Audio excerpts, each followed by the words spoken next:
మానవ జాతి నీచమా? ఎంత మాట, ఎంత మాట!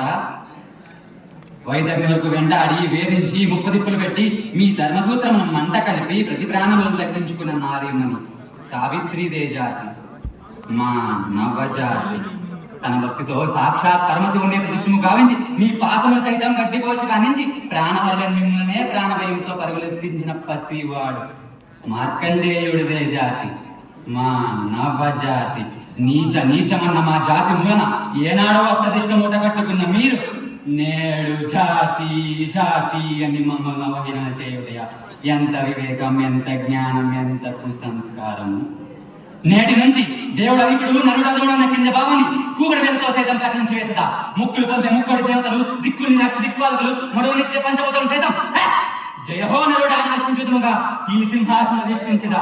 స్వర్ణమును రత్నకచాలకుల ఈ సభా మందిరమున అకుటి సేవా దక్ష పరివార సమూహ మధ్యమున భూత పరిరక్షణ ధర్మనిలమేనా ఈ గౌరవమున సర్వదా సదదా సహసదా పాప పంకలమైన కుల మత జాతి కూపమును సమూలముగా శాశ్వతముగా ప్రక్షాళన గావించదా?